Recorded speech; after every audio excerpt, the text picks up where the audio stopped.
ngexesha apho usindiso lu-compromised, apho kukho ukungxengeka kosindiso, kukhona izinto side sibe nezanto ziluncedisayo ukuze kuphume lento siyifunayo, not le uThixo ayifunayo kuthi. Inkosi yoxolo mabe nathi. Siphila kwixesha, umzekelo kwiminyaka emibini mithathu egqithileyo siye sanxunguphaliswa sisifo. Kwafuneka masenze yonke indlela yokuprotecta, siprotecta i-enemy esingayiboniyo. Kwafuneka senze konke, kodwa sesikwenzile konke saphunukana nabanye babantu bethu ebesibathanda. Kodwa ngenxa yobabalo lukaThixo sithi aba akukho nto singamisa ngayo, sithi senze ntoni wazi uThixo wasigcina. Imizi ivaliwe, abantu bahambile belandelana veki neveki, families, kodwa sithi aba kungenxa yobabalo lukaThixo. Eyona nto ndiya kwinto ethi ngemihla esiphila kuyo ongendawo usifungele, wenza nantoni na anako ukuyenza. Remember, wagxothwa emazulwini ngenxa yepride nguThixo. Now umsindo wakhe udirecte kuthi singabantu. Kodwa praise be to God, ngoba ezusathana ewukhuphula umgangatho ngapha, uThixo ngapha uthi raise the standard. Zithi zisenzeka, zisishaya left, right and center, abe ngathi ke kuSomandla, kodwa uThixo avele. Sesisinamagama esiwasebenzisayo engaqhelekanga ngoba siphelelwe lithemba, kodwa ngenxa yobabalo athi raise the standard. Luthutshaba ngapha luthu luyaphakama, uThixo ngapha uyaphakama, esithi ngabami aba. We are the children of God. Masingayithandabuzi leyo into. Sizelwe ngeli xesha ukuveza ubuthixo bukaThixo. Sizelwe ngeli xesha hayi ngempazamo. Kodwa izinto ezenzekayo zingangathi zenzelwe ukuba zithagete thina, kodwa uThixo uyazi ukubutyale ntoni kuthi. Kukhona amandla wafakileyo angabonakaliyo ngemehlo lenyama. Kukhona into uThixo ayifakileyo kuthi evela ngelo xesha le-battles, ngelo xesha lokuvaka kubi. uThixo athi akhuphe igolide. We all know igolide lisukaphi, phansi komhlaba iyaprocesswa, ihamba zonke ii-processes, ifike emililweni kwezinye zee-processes. But leyo mililo ayiyo mililo yokuyibulala igolide, kodwa yeyokwenza icwebezele. Ndifuna ukuthi kuthi sinjengegolide, sidlule ezintweni, sishiyiwe ngabantu, sithukiwe, sisathukwa nangoku, kodwa praise be to God ongumgcini kaSirayeli.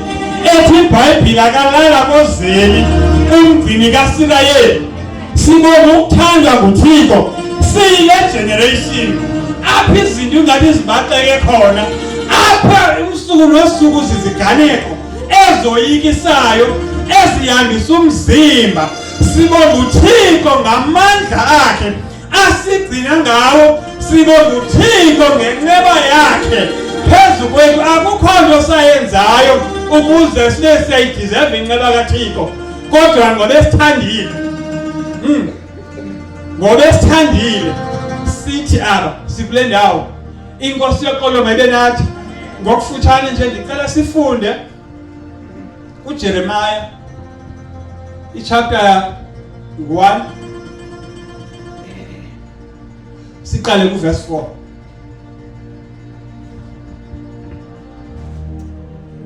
Ngicela ngesixhosa. Yo. Sithandiwe bazalwane. Sithandwe singalunganga. Sithandwe singenanto esingamisa yona. Kodwa uThixo wasithanda. Ngoku siku 2022 epheleni naye siyamdlula siya kwelandela iminyaka. Futhi siya with confidence knowing uThixo wethu bunguThixo wahamba nathi. Andazi ke noba sinaye uThembi apha asifundele. Jeremiah chapter 1. Cela siqale ku verse 4. Ukhona ke pha ekhaya yakho apha.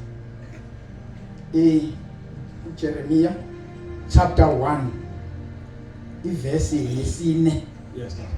Ubizo lomprofeti kuba ndisifunda kakuhle sasihloko.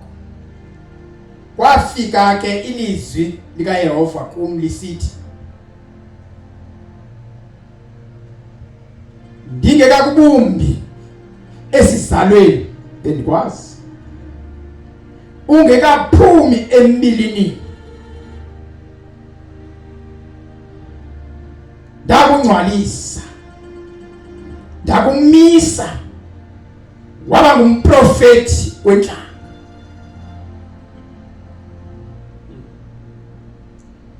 Ndathi mna Nkosi Yehova, yabona andikwazi ukuthetha ngokuba ndingumntwana. Hallelujah. Wathi uYehova kum, musa ukuthi ndingumntwana, ke uyakuya kubo bonke endikuthuma kubo, konke endikuwisela umthetho ngako, uze ukuthethe. Verse 8. Yes sir.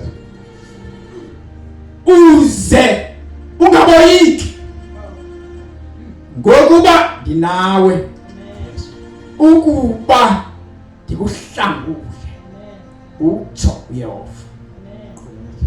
Verse 9. Wasolula uYehova isandla sakhe, Mamele ke ngoku. wachukumisa umlomo wami. Wathi ke uYehova kum, yabona ndibeke amazwi am emlonyeni wakho. Verse 10. Yes. Khangela, ndikwenza namhla umveleli wenhlanga nezikumkani, ukuba unyothule 1 udilize 2 utshabalalise 3 ugungqule 4 ukuba wakhe 5 utyale. 6. Can you repeat that from verse 10? Verse 10. Okay, from verse 9. And this is bafunda lapho ba. Verse 9. Wasolula uYehova isandla sakhe, wachukumisa umlomo wami. Wathi ke uYehova kum, yabona ndibeke amazwi am emlonyeni wakho. Verse 10. Khangela, ndikwenza namhla umveleli wenhlanga nezikumkani, ukuba unyothule udilize uchabalalise ugungule ukuba wakhe utyale. Cela uthandaze tata. Bawona amandla onke nali ilizwi lakho Nkosi lifundiwe. Wena kumthixo ngene kumzulwini balo sithilele ngoba sifuna ukuva incasa yelizwi, ngoba ilizwi lakho lisinika ubomi ngokugqithisileyo. Umntwana wakho kwenkosi sebe phambi kwethu engumbhobho wakho, masibone wena, singabusambona mfihle besihlweni wethu, kodwa sibone wena uthetha nathi. Ilizwi lakho liyasiqondisa, ilizwi lakho liyasiphilisa. Siyabulela Nkosi ngoba umthixo. Thatha indawo ngegama lenkosi yethu Jesu. Amen. Amen. Pastor funda kamnandi. Le incoko, a conversation between uJeremiah noThixo. uJeremiah uyazidela kwincoko abanayo noThixo. Uzibona engumntwana. Now uThixo uthi kuye xa ephendula, uthi ndibekile kuwe emlonyeni wakho amazwi. Ndibekile emlonyeni wakho amazwi. Now uyamrebuke, uthi sukuthi you are too young, sukuthi ungumntwana. Ngoba uThixo uyazazi ba anointed for elixesha athetha naye ngayo. Hallelujah. Amen. Uyamazi uThixo akhona uThixo ayidawuthayo, because uyayazi ba yonke into uyikhuphile for uJeremiah. Uyatsho ngomlomo wakho uthi ndikwazile ungekazalwa yakugcoba Jeremiah.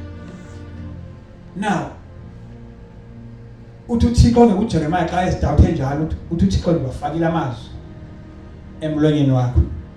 There is one thing that the enemy uSathana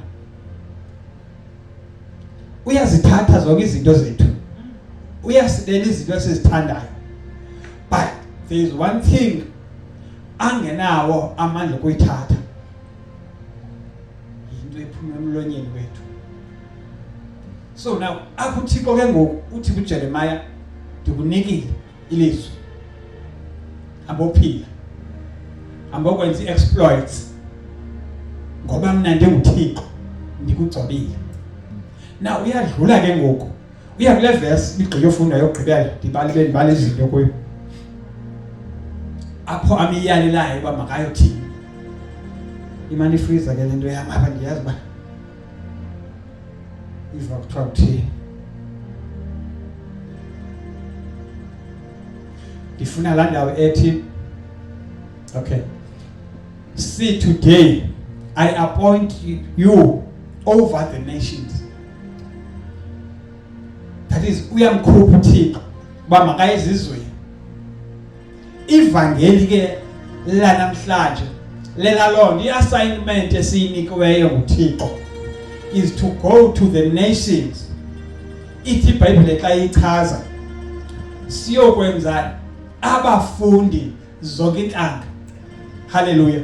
Into ethetha ukuthi sinikiwe umhlaba, just like bendikhe ndatsho uqale ndathi le ndawo siyinikiwe iye yethu masiyione. Now uThixo ke ngoku uthi kuJeremiah ndikwa-appointed, that is ndikukhethile,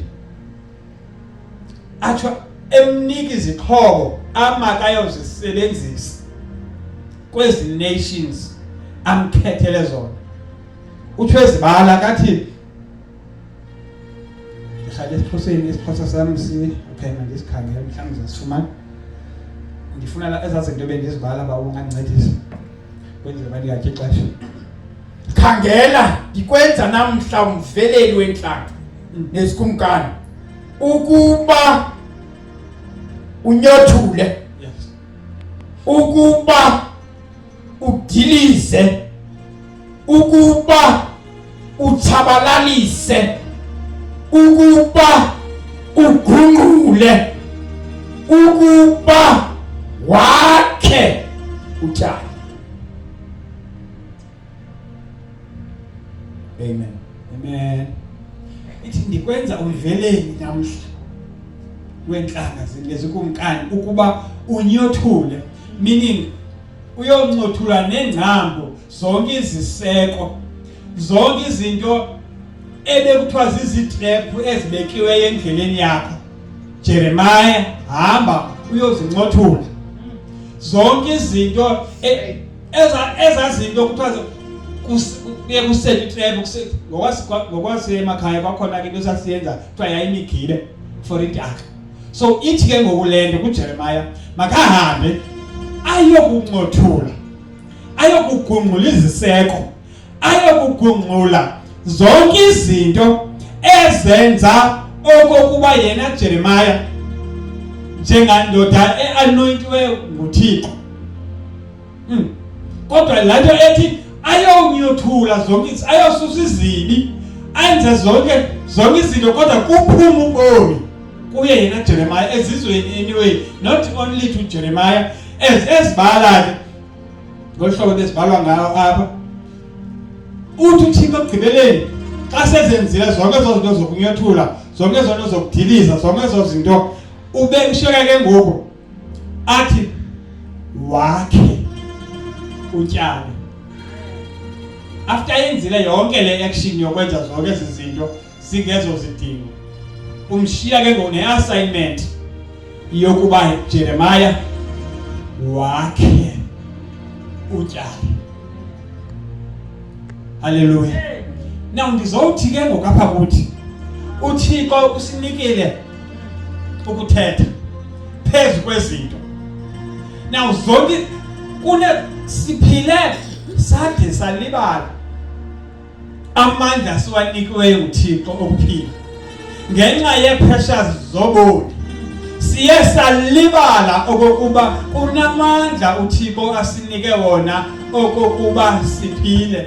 Now ndizosikhumbuza ke into ethi izinto bezisikhalisa sinamandla phezu kwazo, izinto ezisivisa kakubi sinamandla phezu kwazo. Let us shake off kodwa masivuthulule zonke izinto ebezicinga uba zisicindezela ukuze siphakame senze kwenzeke. Into ethetha ukuthi sakhe sityale. Injongo yokwakha ukuba neshelter, injongo yokutyala ukuba uvune. Now ithi ke ngoku intetho yami ngolurhatya lwanamhlanje,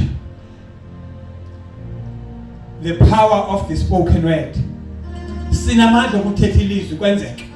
Masingakhedani, masingakhali, masinganceniswa zizinqilo, masingafika kubi kuviswa kakubi, masikhumbule isixhobo sethu, masilande intonga zethu, sazi ukuba uThixo ungakuthi, uThixo umnathi, uThixo uthembe thina.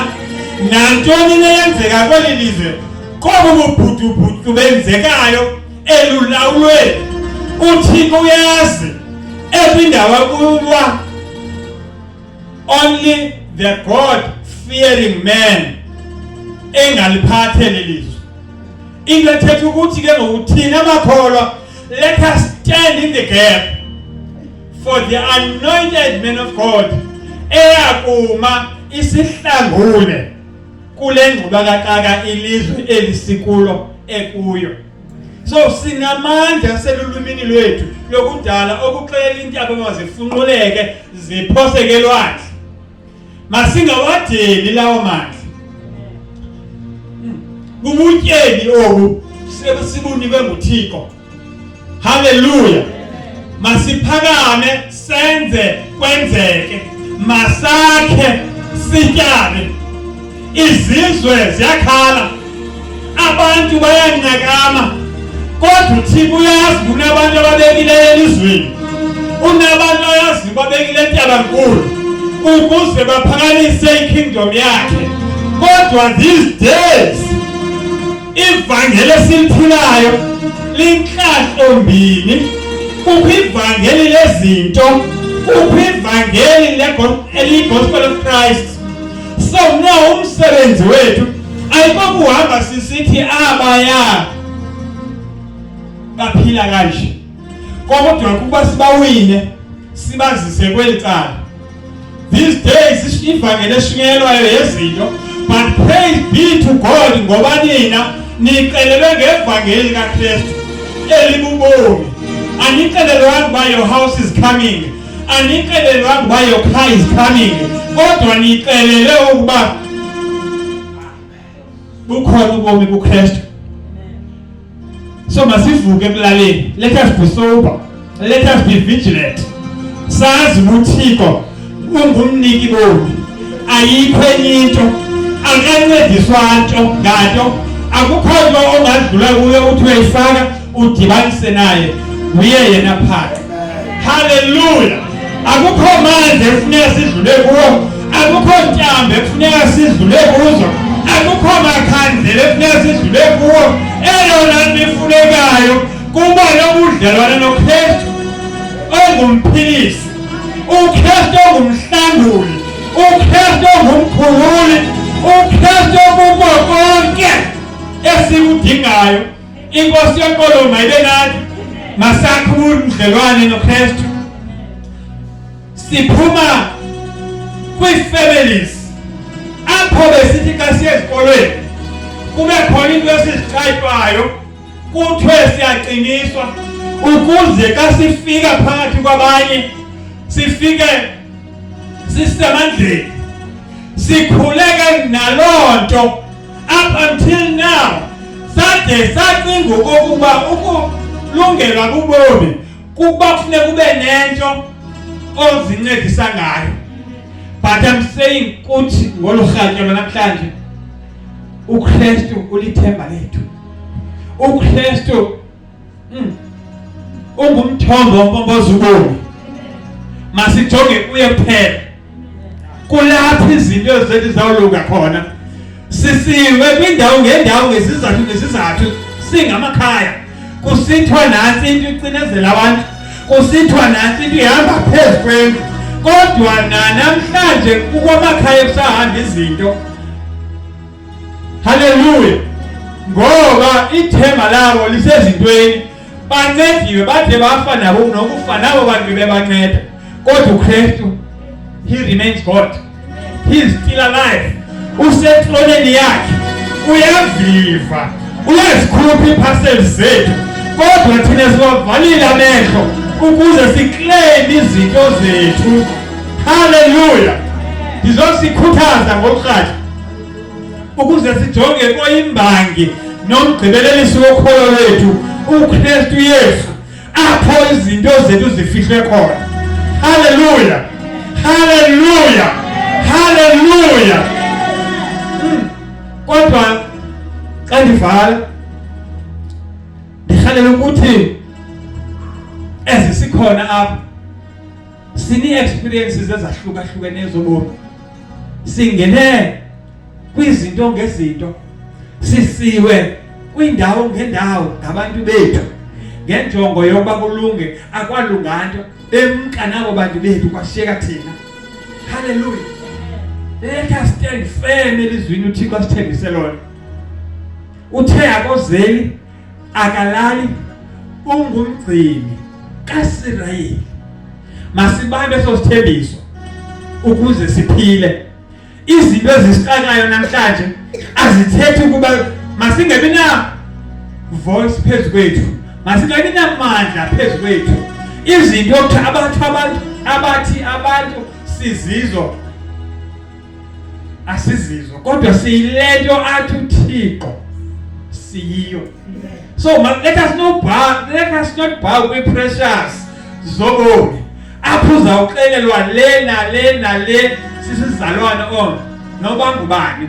Kodwa masazi uba noba kuthini he remains God and uhlala esitheni losenyangweni. Hallelujah. Let us not give up ubomi ngenxa yendlela esiva ngazo, ngoba indlela esiva ngazo ongendawo ungenela ngazo ukuze ashumayele into afuna ukuyithetha eyakuthatha yokuphosa apha afuna khona. I'm saying to us ngolukhatha, he is the hope of glory. UNguThixo onenceba engazange iphele. Masibambe yena, masiyeke ingxokozelo, masibuyeke ukukhedama, sikhuphe inhloko ngomlomo, sikleme izinto zethu eziliweyo ngokungendawo. Enye yezinto that the devil ayewayiba zi-relationships zamakhaya. Usathana uye wadestabilize amakhaya ngeyona ndlela. Ukubungena kwikhaya nekhaya, ikhaya linestori saso, ngoba sivulele ucango ongendawo kukuzigqibo ezithathwe ngabadala kunathi bebekhona ngaphambili ezenze izinto kwaba chaos. Now I'm saying to us ngolukhatha, siwanike amandla kwakhe, siwanike amandla otyala. Let us go back to families zethu.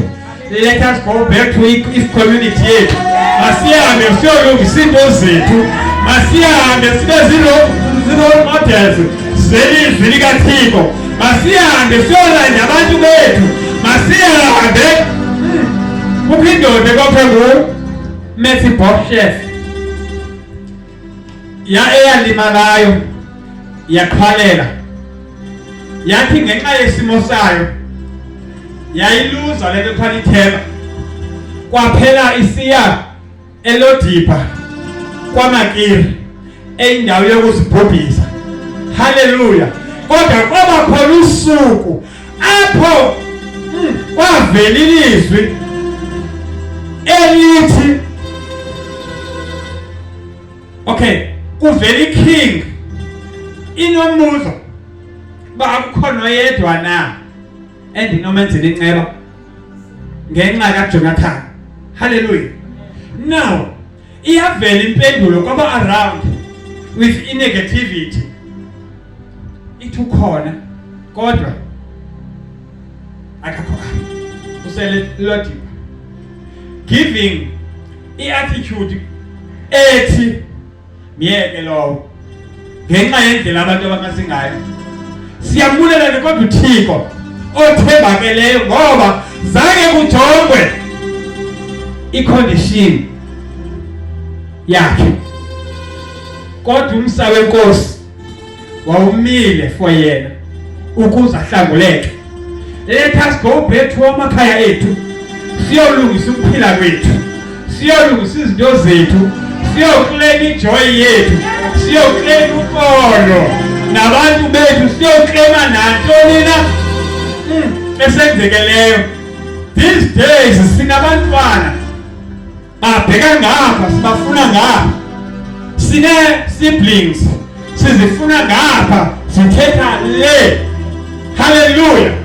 Let us go back and not judge them, but let us release what is in our hearts that will attract them to be on our side. But judging them, okanye ukubajaja kubenza babe distant, okanye babhekele kuthi. Inkosi yoxolo mabe nathi. Let us go home tonight. Let us share the love of God ebantwini bethu noba sibabona benjani. Let sibancekelele. UThixo uthembe thina, ukhuphe thina we are the ambassadors ze-families. Umnyudiyaso lapha kule tente now ndisho ngaleyo into. Now I'm here ke ngokurepresent my family. Let us go and build. Let us go and plow kwindawo zethu, kuba kwi-communities zethu. Masingabi ngathi ngabantu abahlele kwi-island singamaKristu, because that's one of izinto that are killing aba bantu ekufuneka bencedakele. That is aba bakude noba balolu kaThixo. So masingabi ngathi sikwi-island we are just certain group yabantu abaziphilelayo, but let us go and wrap the joy that we have. Let us go back to our people and release uthando oluyoba attract ukuze by so doing sibazuzele enkosini. Hallelujah. Amen. Ndicela sime ngenyawo. Oh yes, Lord. Oh yes, Lord. My God. Siyavala. Sima ngenyawo. Uyabazi abantu bakho. Uyabazi abantu abakwisekelo zakho.